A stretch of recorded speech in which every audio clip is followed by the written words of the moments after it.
Hello, it's Darren from Grills Plants here in Cornwall in the UK, and today I'm filming this.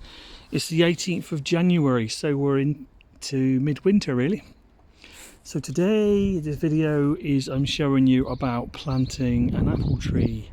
So the apple tree we've got here, this is what we call a bare root apple tree, so I'm just going to show you. So there's the root stock.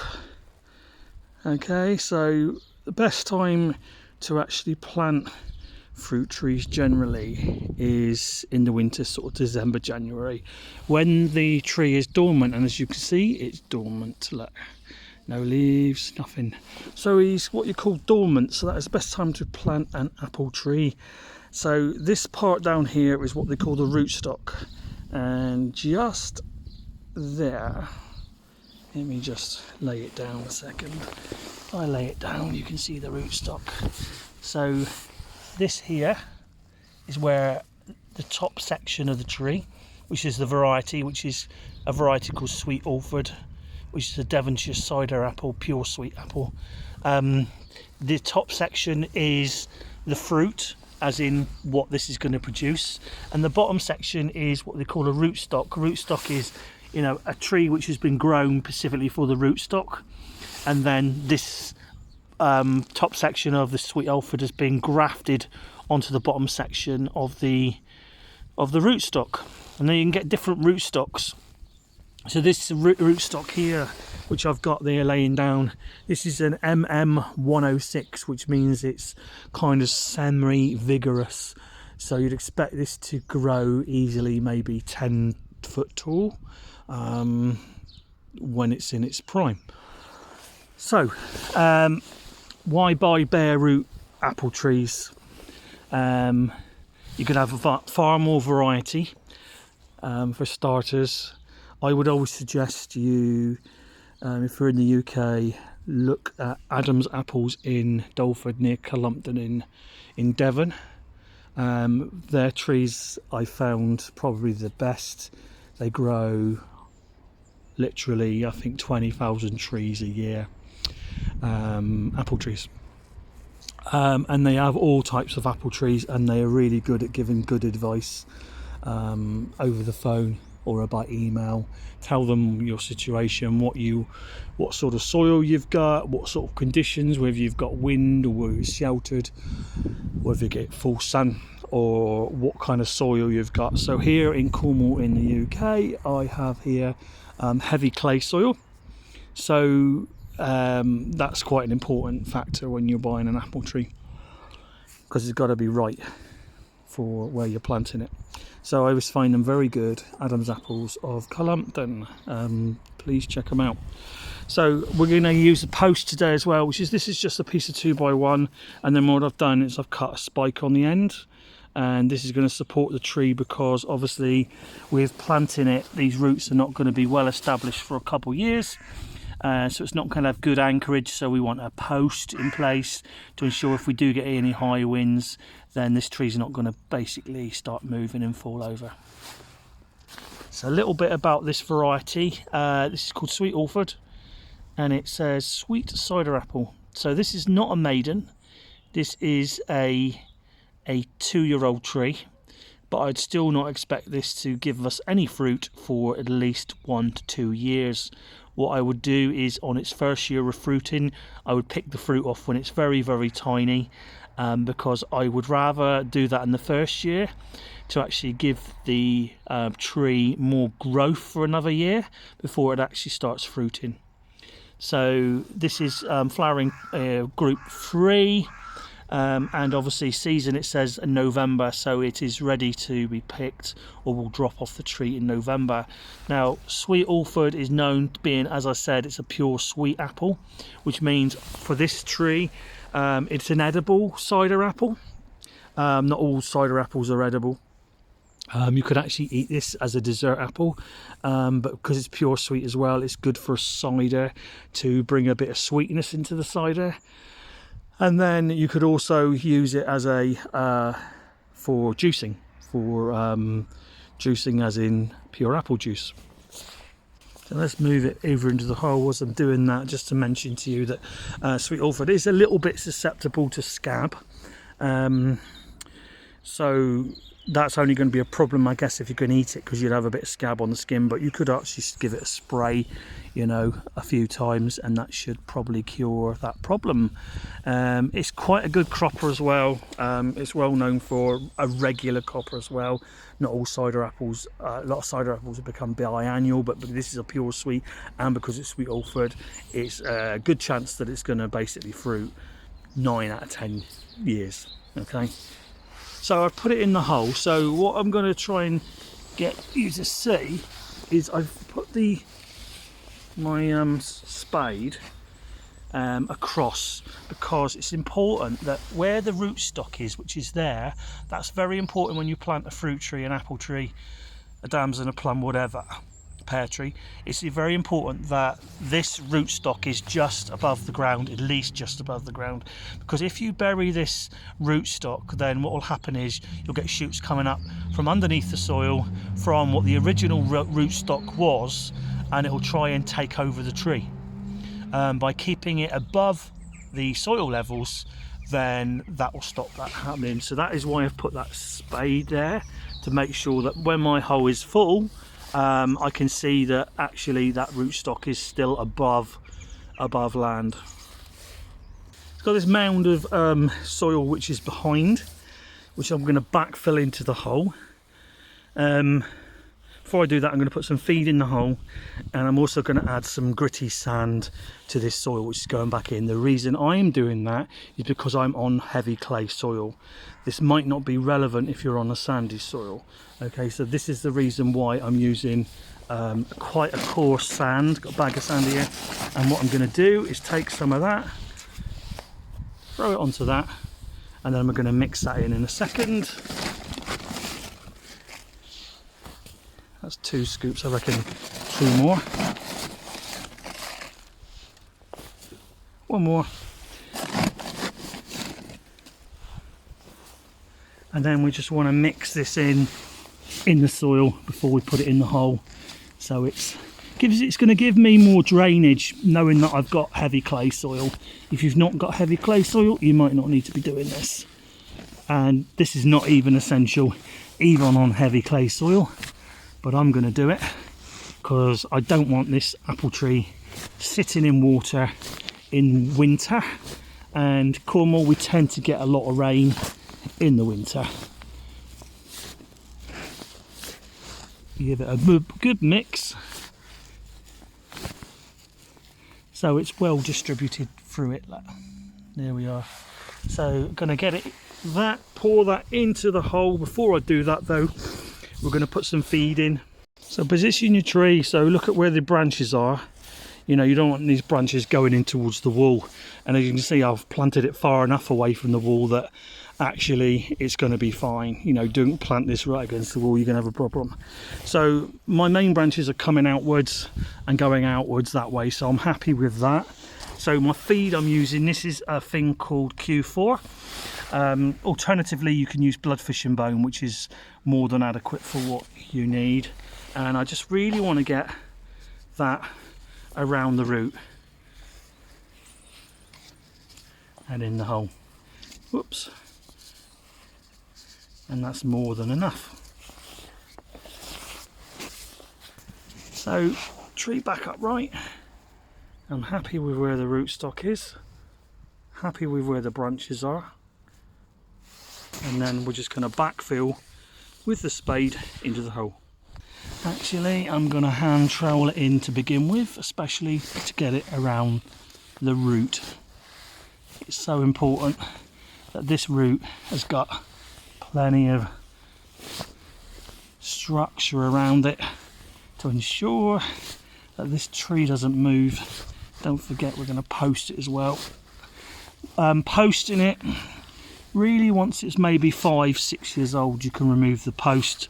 By that time, you know, the tree has got enough anchorage with the roots that it's put down to ensure that it's not going to move in heavy winds.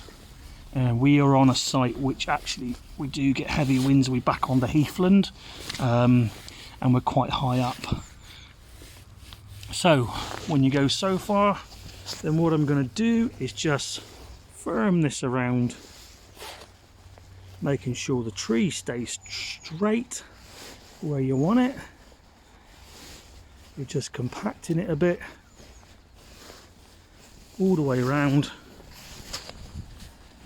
And I'm just going to do the front with the left foot. Same principle. And what I do then at this point is stand back. So you want to know that the tree's straight. I don't know if you noticed at the beginning, my hole is quite square. So I always cut a square hole for a fruit tree. So I'm happy with the position. It's very upright. I've got these branches here that are coming off this way. These branches up here going off that way. So I'm happy with the position of the tree. When I get to spring, I'm going to do some training with this tree. Train the branches. I'll make a video on that in spring. So let's just refill that hole. This is a long post driver. So I'm going to use this to run a pilot hole behind or beside the trunk of the apple tree, because I'm going to put a post in, as I showed you earlier. If you haven't got one of these, just obviously drive the post in without it. I've got one, so I'm lucky. So I'll show you quickly. So I'm going to go at that angle there. I want to go fairly close to the tree, and I'm going to basically drive a pilot hole on my post.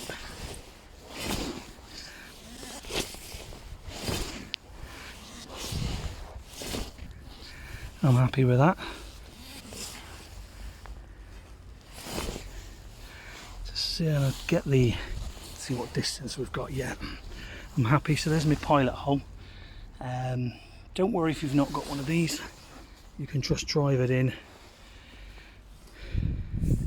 And the beauty is, you know, by doing these, planting bare root apple trees in the winter months, the soil's not hard and dry, you know, it's nice and supple.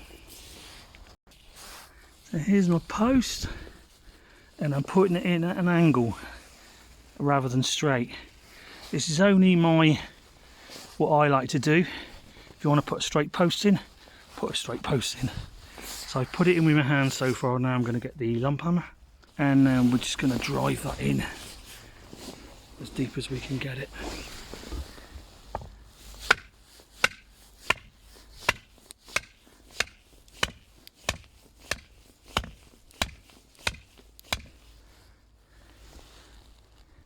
It ain't going anywhere.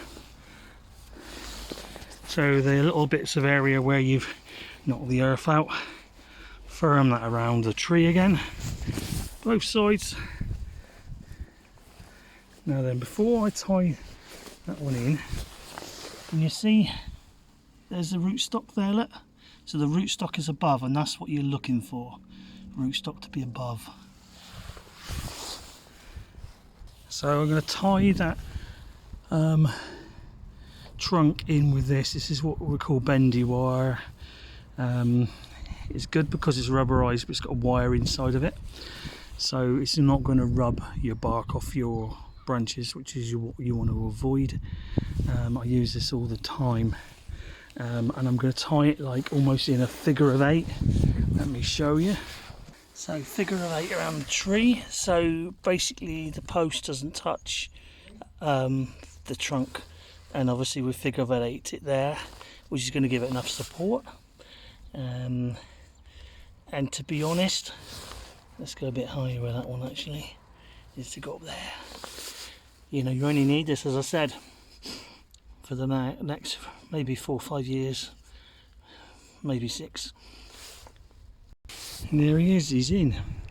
So we've got 12 apple trees, and vast majority we've bought them off Adam's Apples. We've also used a company called Blackmore, which are quite good as well.